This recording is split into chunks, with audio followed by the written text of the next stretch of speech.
Passo a palavra a Vossa Senhoria para que faça o seu depoimento inicial durante 20 minutos.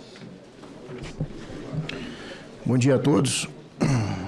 Um dia muito especial para estar aqui hoje. Depois de 8 meses, é a primeira oportunidade que tenho de poder trazer a verdade acerca dos fatos do período eleitoral e o pós-período eleitoral em razão dos bloqueios nas rodovias federais.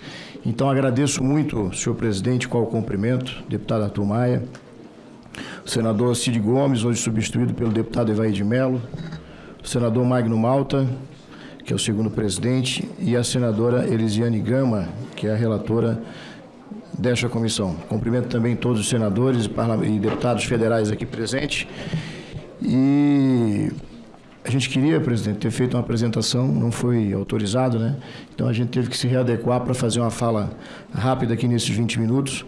Nós temos aqui 2 memoriais, que são mais de 300 laudas, que comprovam tudo que eu vou afirmar aqui hoje, que será encaminhado oportunamente, se permitido, à comissão para juntada nos autos, onde a gente vai ter a possibilidade, pela primeira vez, de combater esta que foi a maior injustiça já realizada na história da Polícia Rodoviária Federal, que nos próximos dias completa 95 anos.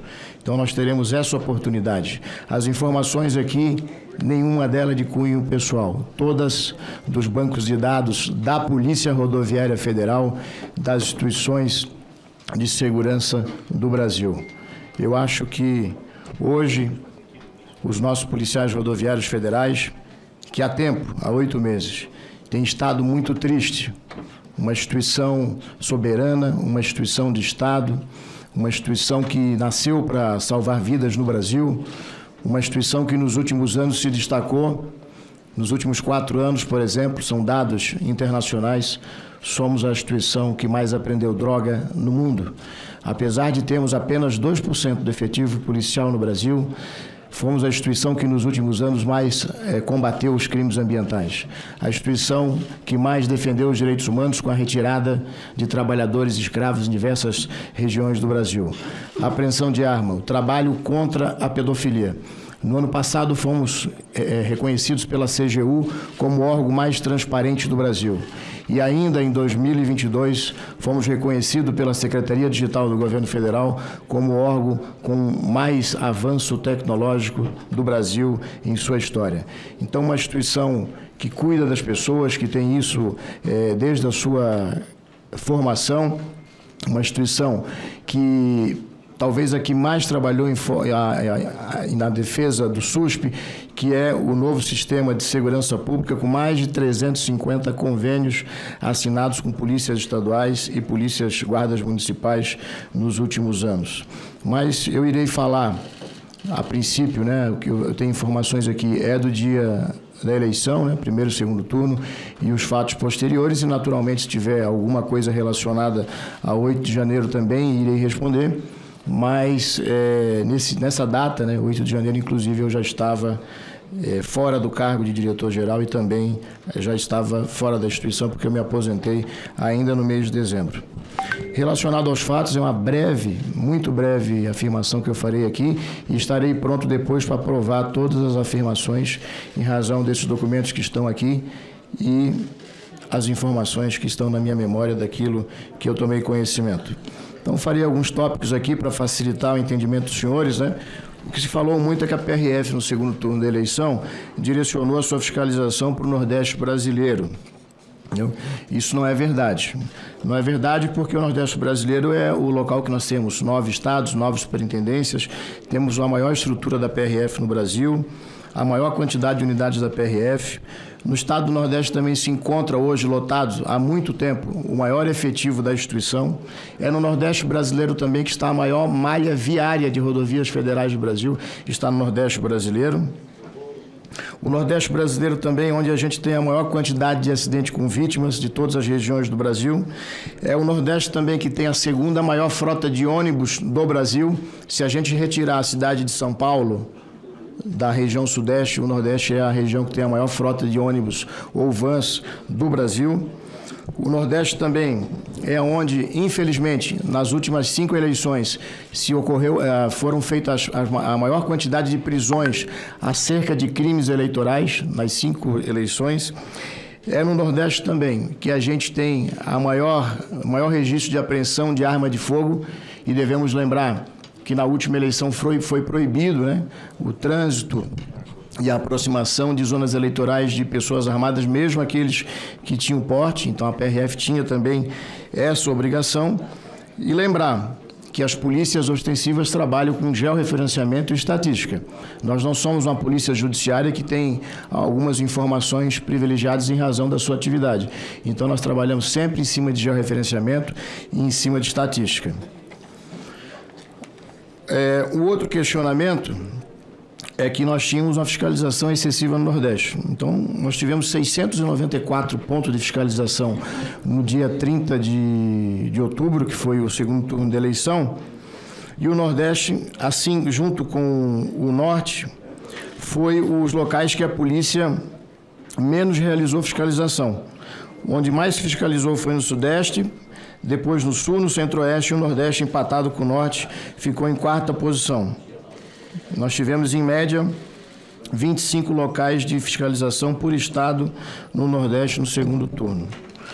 Falou-se também que se encaminhou ao Nordeste brasileiro a maior quantidade de recursos para a operação.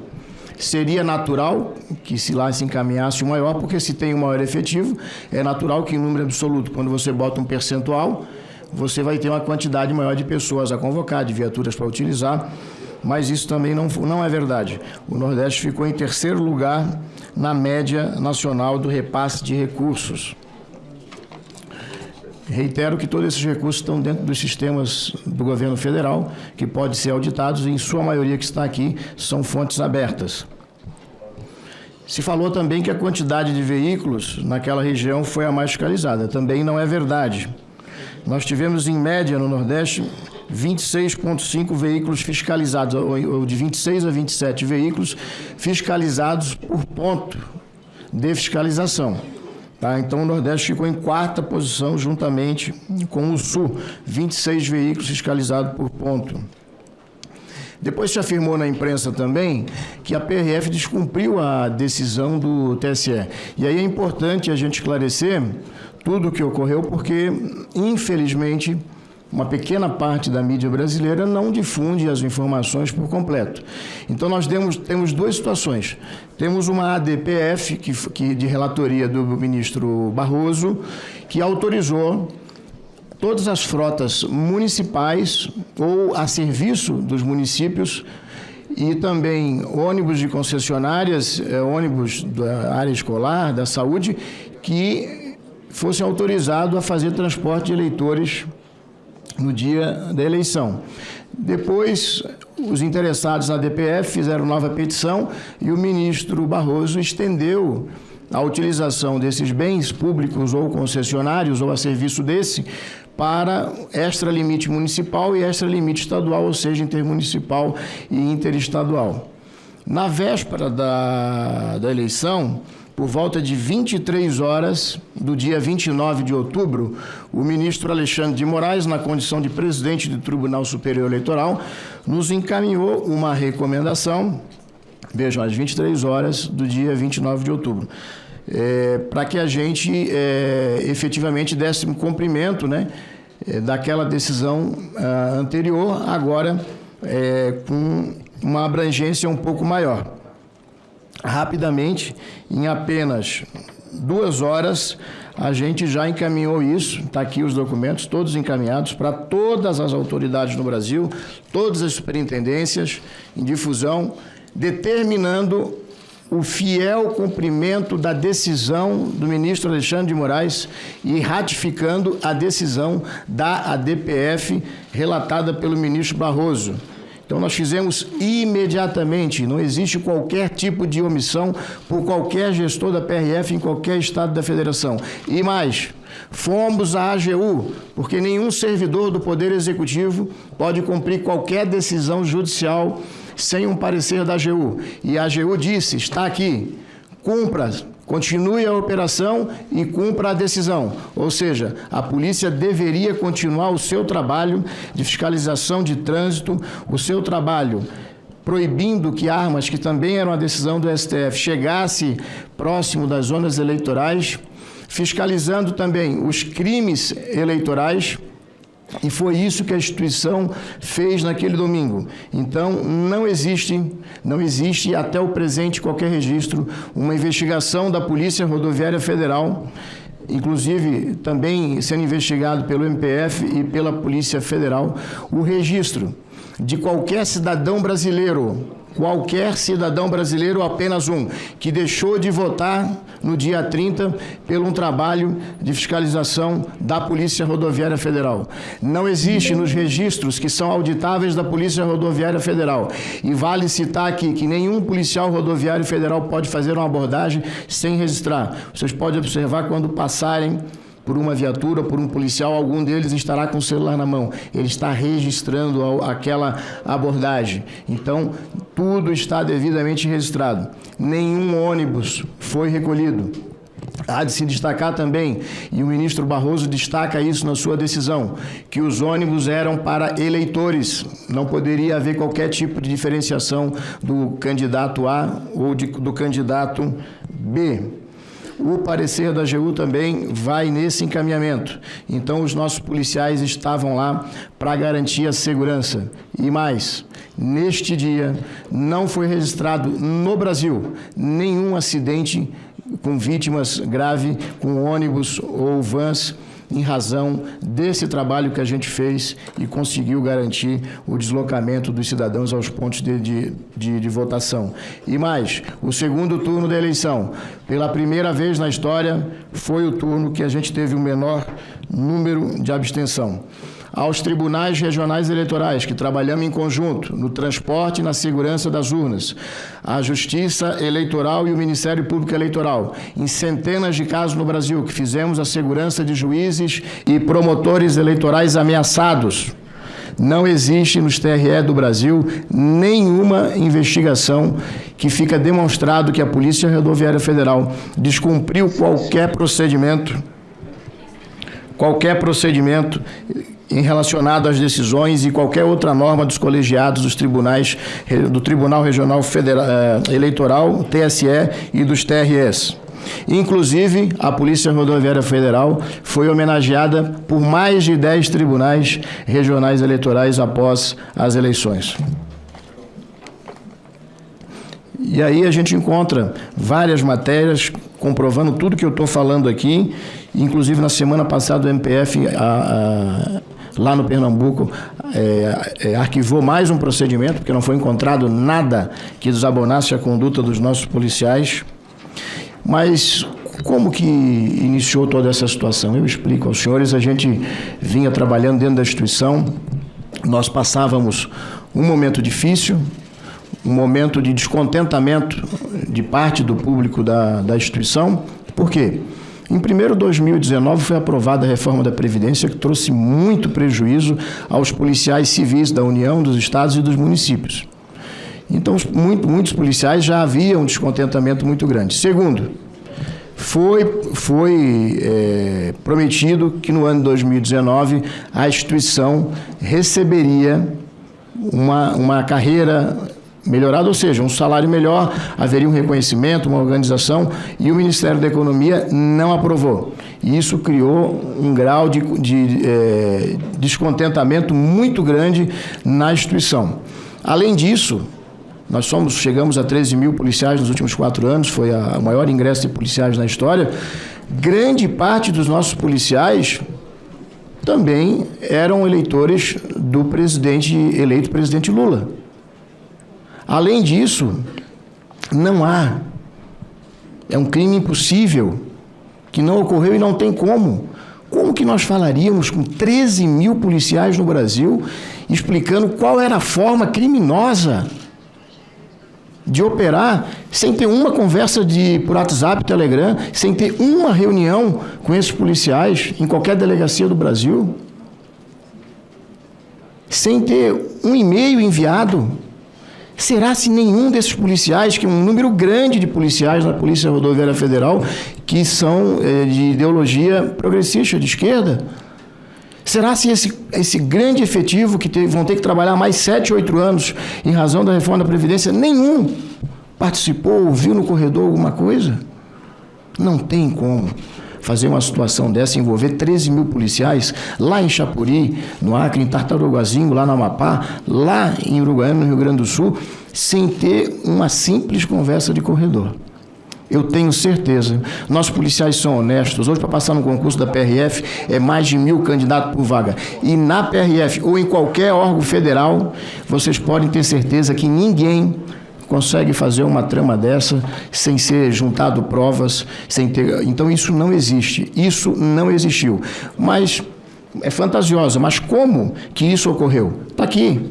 Nós temos aqui, o primeiro colega já foi à imprensa assumir em público que na manhã do dia 30 entrou em grupos de parlamentares dos partidos que apoiavam o presidente, o candidato à época, agora presidente Lula, entrou em grupos de policiais de um grupo que se denomina antifascistas, entrou em grupos...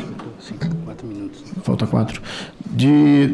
Da sua universidade, enfim, e começou a espalhar essas informações, e isso foi disseminado rapidamente, com 3 matérias que se destacaram, e a gente foi investigar. Um era o prefeito lá na Paraíba, Caeté, né? Caeté. Desculpa, não lembro, está aqui o nome da cidade. Cuiuté. Mentiu descaradamente e já foi processado.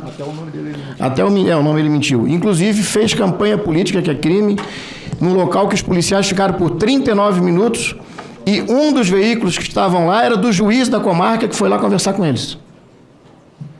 Mentiu descaradamente esse cidadão. O outro, uma senhora que estava dentro de um ônibus lá em Benevides. Está o registro aqui, não tem como burlar. O ônibus ficou parado por 14 minutos no local, com o tacógrafo estragado, e a polícia ainda fez a escolta do ônibus até a área de votação. Ninguém deixou de votar. Então, um dia, uma briga muito grande dos dois lados. E aí eu, na condição, se fosse um parlamentar de esquerda, recebo uma informação de um policial rodoviário federal, porque aí foi para os grupos, né? Eu também acreditaria. E a imprensa pegou e propagou. E quem é que conseguia naquele dia? A gente falava, e a imprensa não queria saber. O momento estava muito quente, era um problema político, não era um problema de segurança pública. O que fizeram com a instituição, esses policiais, que é um grupo muito pequeno, são covardes. Covardes, quebraram o juramento que fizeram, defender as pessoas, defender os bens, defender a vida, defender o Brasil, a instituição. Se teve alguém que atuou nessa eleição para que tudo ocorresse bem, foi a Polícia Rodoviária Federal. Tudo que eu estou falando para vocês aqui eu tenho prova. Eu não vou colocar uma palavra a mais. Tudo aqui a gente tem prova para demonstrar para vocês. Por isso que eu digo que hoje é um dia especial. Há muito tempo estava com vontade de falar, mas vai falar como? A gente respondia os e-mails para a imprensa, não se publicava nada. Pelo contrário, queria humilhar as pessoas, chamar uma instituição dessa aqui honrada. E vou falar mais. Falta quantos minutos? Em 184 pontos que a PRF fiscalizou lá no Nordeste, adivinhe, o menor índice de abstenção da história do Nordeste foi onde a PRF estava. Que coincidência. Enquanto que o Nordeste teve no segundo turno um nível de abstenção de menos 0,26, menos 0,32 nos 1.610 municípios, onde a PRF fiscalizou, o índice de abstenção foi menor, 0,13. São dados do TSE. Mas a PRF trabalhou para prejudicar Presidente, 1 minuto eu consigo terminar. A PRF atuou em locais específicos para prejudicar o candidato atual presidente Luiz Inácio Lula da Silva. A PRF operou em 618 pontos no Brasil. Em 310, segundo dados agora de abril do TSE, venceu o presidente Lula. Em 318, venceu o presidente Bolsonaro. Então, a PRF atuou mais nos locais onde o presidente Bolsonaro venceu 318, do que nos locais que o presidente Lula ganhou, com 310. A PRF trabalhou para prender ônibus, principalmente no Nordeste. Não, isso não é verdade. De todos os veículos fiscalizados no Nordeste, apenas 3% foram os ônibus. Dos 1.754 municípios do Nordeste, a PRF recolheu no dia 5 ônibus. Um motorista sem carteira, tem como deixar embora uma situação dessa? Um ônibus sem para-choque, imagine um ônibus escolhido na traseira de um caminhão sem o para-choque. O que ia acontecer?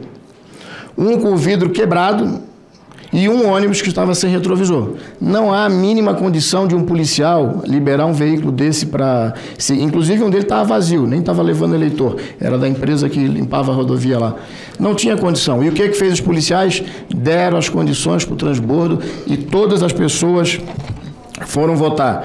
Já falei que, infelizmente, nas 4 eleições, mais de 50% dos crimes eleitorais são no Nordeste, mais de 10 milhões no Brasil recolhido, acho que é um dado importante saber de quem era esse dinheiro, mais de 10 milhões a PRF apreendeu. Depois, o finalzinho aqui já, presidente.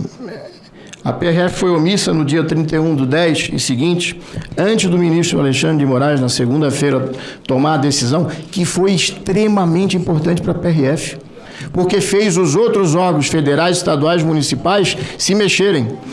Porque nas prefeituras... 30 segundos, presidente, se eu permitir. É muito importante essa informação. Só fala de 30 segundos. Os prefeitos guardaram as máquinas e os caminhões, o pessoal tocava fogo na rodovia, para não ajudar a gente. Nos estados, todo mundo tirou o time. E o ministro Alexandre de Moraes foi muito importante nas suas decisões, porque ele vinha, nos trazia, nós tínhamos contato direto, inclusive no domingo, eu pedi audiência para ir lá falar com ele, para explicar o que estava acontecendo. Mentira o que a imprensa falou aí. Eu que fui lá. E o ministro foi solidário com a instituição. Façam o que é correto. E às 17 horas ele deu a entrevista e explicou o que tinha acontecido. Então, antes da decisão dele de segunda, já é dia 1º de novembro, nós já tínhamos aplicado 900 multas no pessoal que estava trancando a rodovia. Mais de 20 milhões, um total de 10 mil multas aplicadas. Todas as lideranças foram identificadas antes da decisão, com 24 horas. De 50 pessoas, 5 pessoas foram presas. 150 locais foram interditados, desinterditados em 24 horas, num total de 1.300. A greve de 2018, quando o presidente Temer fez uma GLO, foram 270 pontos. Nós chegamos a 1.300. E isso não existe na história mundial. Isso aqui é científico, está aqui, ó, um registro com 1.300 pontos. Nessas 24 horas solicitamos interdito probitório para a AGU tomar as providências da Justiça Federal. E convocamos, fechamos a Superintendência, a Academia Nacional, as nossas delegacias e colocamos todos os policiais nas estradas e conseguimos vencer aquela grande luta, muitas vezes sozinhos. Muitas vezes sozinhos. Eu poderia ficar aqui 3 horas falando, porque a gente tem muito nada para falar. Obrigado, presidente, obrigado, relator, os demais membros da mesa, senhores senadores e deputados federais. Então, senhor Silvinei, gostaria que você me dissesse o seu nome completo e também a sua formação acadêmica.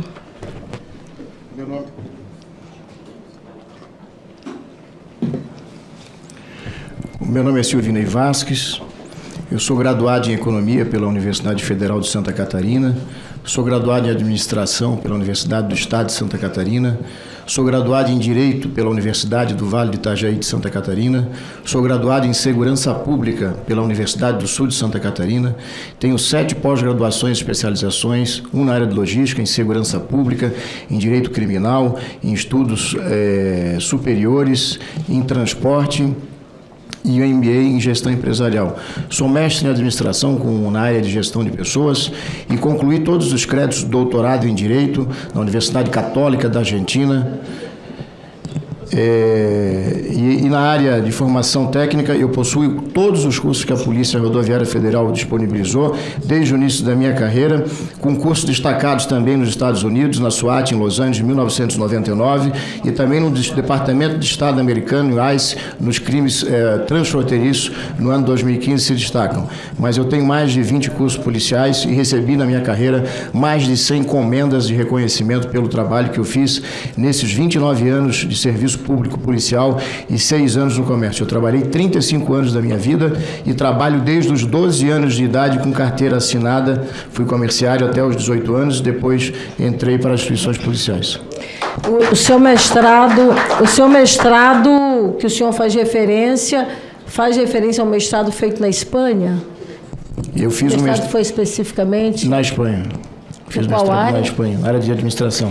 Esse mestrado, ele recebeu um custo da ordem de R$144 mil, custeado pela própria Polícia Rodoviária Federal? Não, paguei do meu bolso. Isso aí não existe. Isso aí fake news foi lançado. Não tem a informação, não consta a informação, o senhor não reafirma, então, que houve um custeio por parte da Polícia Rodoviária Federal. Reafirmo nem deste curso da Espanha, de nenhum outro curso. Eu reafirmo para a senhora que o mestrado que eu fiz, eu paguei com recursos próprios e que essa matéria é uma fake news de um mestrado que a Polícia Rodoviária Federal encaminhou vários colegas, mas eu não participei desse mestrado. Infelizmente, não deu tempo. Se tivesse, eu iria, porque eu acho que mereço. Trabalhei 30 anos. E a gente já mandou fazer mestrado no exterior, mais de 100 policiais. Mestrado, doutorado.